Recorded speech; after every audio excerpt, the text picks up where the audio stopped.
vamos falar da flexão do quadril, que é esse movimento aí que vocês vão ver agora.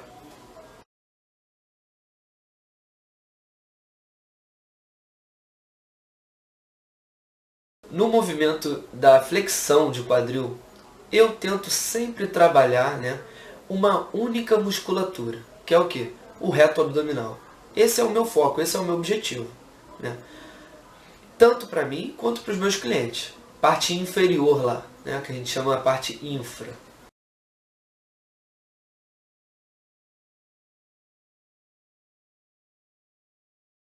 Mas nesse movimento a gente não tem só a atuação do reto abdominal. A gente não tem só essa musculatura trabalhando. A gente tem outras musculaturas também sendo trabalhadas.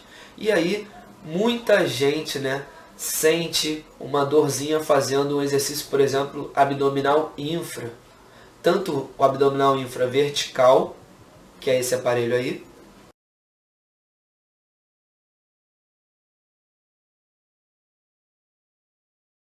quanto também na abdominal infra deitado, horizontal, que é esse exercício aí.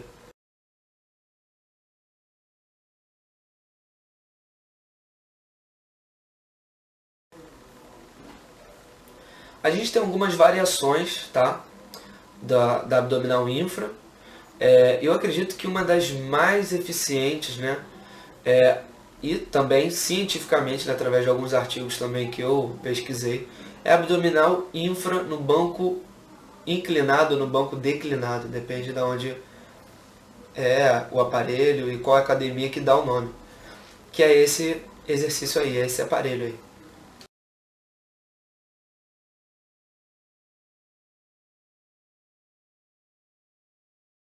Então, como eu disse, a gente infelizmente não tem atuação só do reto abdominal. Eu digo infelizmente porque a gente acaba sentindo uma dorzinha chata lá na nossa virilha, no nosso quadril.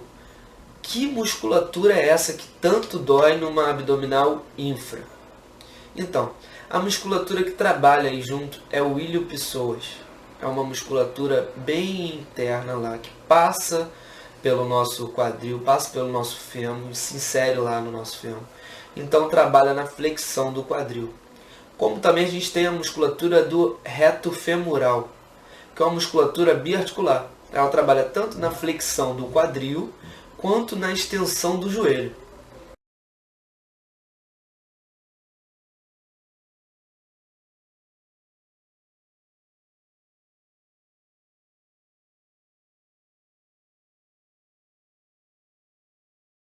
Então, essas musculaturas acabam auxiliando a flexão do quadril, mas também geram aquela dorzinha, aquele incômodo chato no quadril e que impede que a gente continue o movimento.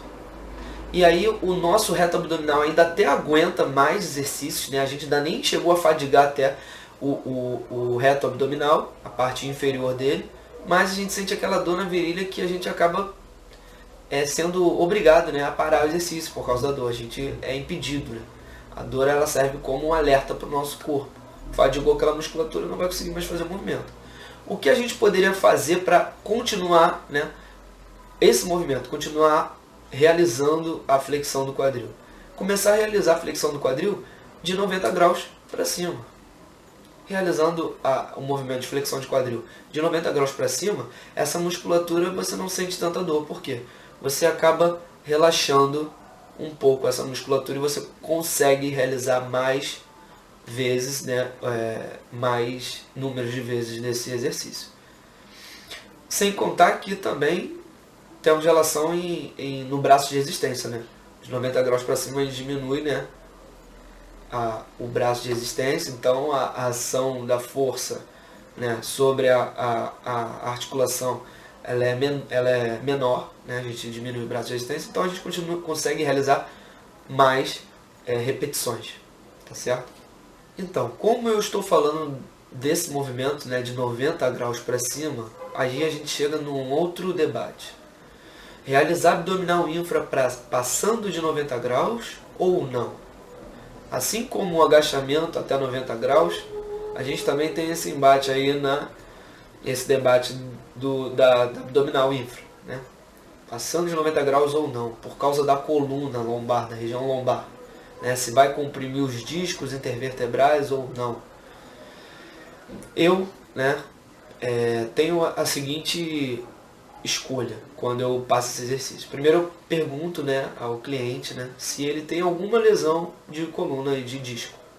Não tem? Beleza. É um cara que treina, é um cara que é treinado, é um cara que o corpo dele está preparado para isso? Então, vamos realizar passando de 90 graus. E vou analisar, né, esse cliente durante o tempo que ele está treinando, né, ao longo do tempo, né, semanas e meses. Se ele disser qualquer coisa, olha só, pô, tá doendo minha lombar. A partir daí a gente para e a gente começa a realizar esse movimento de 90 graus para cima. Isso no caso, se ele estiver deitado. Porque deitado eu não tenho a mobilidade das minhas costas de uma forma geral. Eu não tenho a mobilidade do meu tronco. Então eu faço, né, uma hiperlordose, né, maior do que a gente já tem, porque toda coluna ela já tem uma lordose, né, uma lordose. Eu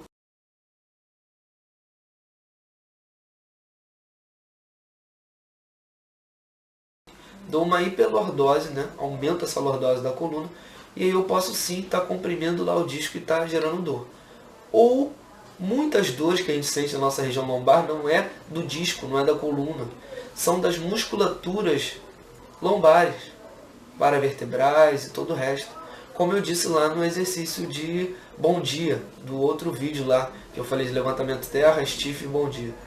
Então a gente está trabalhando, às vezes, uma musculatura, a gente sente dor, a gente acha que é a coluna, mas não é. Então, por segurança, a gente realiza mais exercícios de abdominal infra passando de 90 graus quando a gente tem a nossa coluna, o nosso tronco com uma mobilidade maior, livre. Não tem nada, nenhum anteparo impedindo, né, as nossas costas.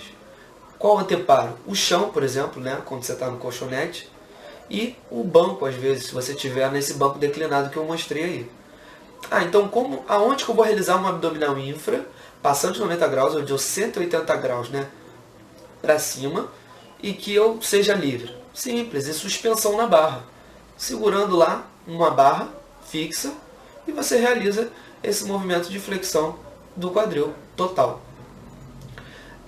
Mas, balança muito e tal. Tem outras formas, né? Tem barra fixa aí que tem um apoio na parte superior aqui do trapézio, na parte no meio das nossas costas, não pega lá a lombar, e aí trava o teu movimento, o teu balanço, e você consegue realizar esse movimento. Ou eu também realizo também na abdominal vertical.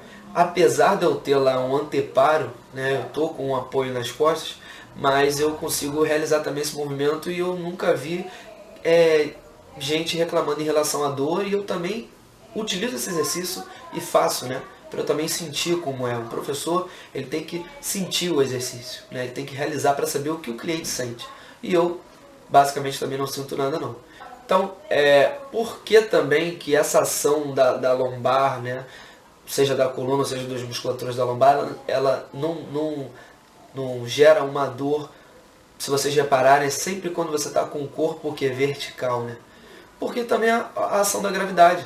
A ação da gravidade faz com que o quê? Todo o seu corpo seja puxado para baixo, então você tem um alongamento da tua coluna vertebral, você tem um espaçamento das tuas vértebras, e consequentemente você tem um alívio dos teus discos e também um alongamento da musculatura dos lombares e paravertebrais. Então eu acredito também que seja por isso também que essa dor não venha quando a gente está realizando o movimento completo da flexão do quadril, quando a gente está com o corpo na vertical, do que na horizontal ou do que num plano diagonal, inclinado. Então, na abdominal infra, a gente tem também algumas variações, né? A gente tem uma flexão de quadril com uma rotação de tronco também, que aí a gente vai estar ativando também outras musculaturas, né? Que são o oblíquo externo, o oblíquo interno, mas isso daí eu já vou dizer em outro movimento, em outro vídeo.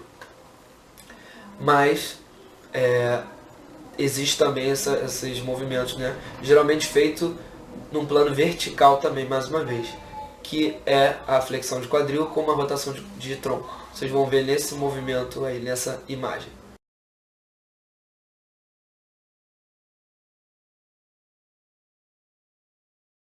Tá, e aí vocês podem me perguntar, para que então eu passo de 90 graus, né? Para que eu passo de 90 graus? Lembra o que eu falei? A probabilidade desse exercício trazer lesão em coluna é bem mínima em relação ao agachamento passar de 90 graus em relação à lesão em joelho. Apesar do que nada cientificamente comprovado de pessoas que adquiriram dor, né? Adquiriram lesão em joelho por causa de um agachamento passando-se de 90 graus. Mas não vamos entrar nesse mérito, já passamos por esse assunto. Agora, o porquê de se realizar o movimento até lá embaixo? O mesmo motivo que eu disse até do agachamento. Quanto maior a amplitude do movimento, mais a musculatura ela é trabalhada. Isso é fato. Só que a gente tem que estar sempre ligado em relação às lesões. Mas isso aí é fato. Quanto maior a amplitude, sempre a musculatura vai trabalhar melhor e mais intenso. Então eu vou conseguir trabalhar aquelas musculaturas do reto abdominal lá em infra mesmo, lá próximo do meu pubis, lá próximo da minha área genital. Né? A gente consegue fazer a contração daquelas musculaturas lá embaixo. Então a gente tem o trabalho total ali daquela parte inferior, vamos dizer, do meio do abdômen, né? Do umbigo para baixo, até lá a área genital. Né? Existem pessoas que têm uma hipertrofia gigantesca nessa região, tem pessoas que têm uma hipertrofia não tão grande.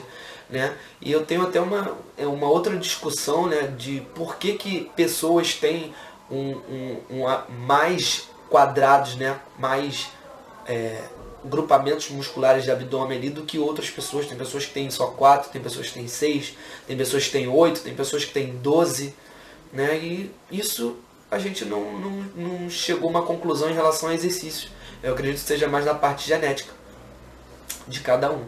Mas a gente pode tentar trabalhar mais aquela parte inferior ali que é pouco trabalhada. Por que não? Se a gente não está trazendo lesão alguma. E tudo isso porque, gente, que é um fato muito curioso e que poucas pessoas sabem. É que o reto abdominal, ele na verdade ele não trabalha na flexão de quadril. Caramba, então, não estou entendendo nada. Você está falando de flexão de quadril e o reto abdominal ele não trabalha na flexão de quadril? Ele acaba trabalhando pelo fato do quê? Do quadril fazer uma retroversão.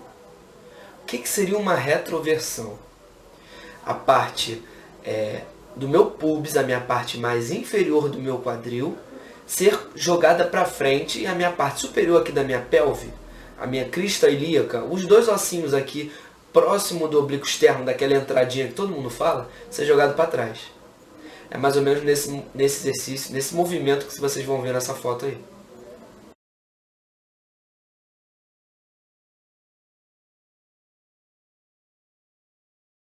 Então, como a gente vai realizar uma retroversão, né, da minha cintura pélvica, de uma forma geral, se eu não realizar uma flexão de quadril? E se eu não gerar uma tensão muscular?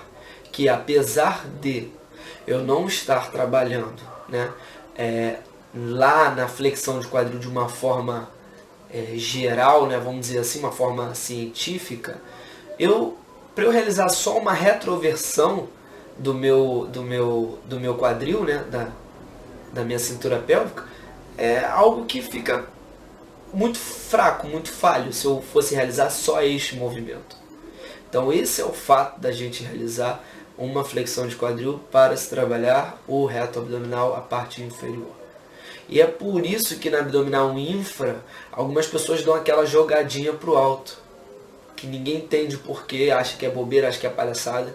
Não, aquela jogadinha para o alto do quadril, do glúteo, é para tentar fazer mais essa retroversão aí do quadril, sendo que uma flexão do tronco, da coluna, de uma forma geral, da parte inferior.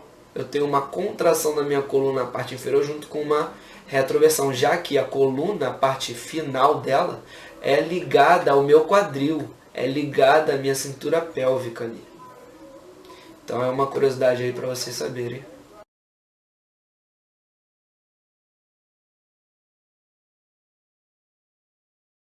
Esse foi o nosso vídeo de flexão do quadril. Não percam os próximos vídeos, vamos falar no próximo de a extensão do quadril e a abdução do quadril. Muito importante aí, principalmente para as mulheres, mas como eu disse, os homens também têm que trabalhar tudo aí. E não deixem de treinar, não deixem de cuidar do corpo de vocês, não deixem de cuidar da saúde de vocês. E lembre-se, treine com o cérebro.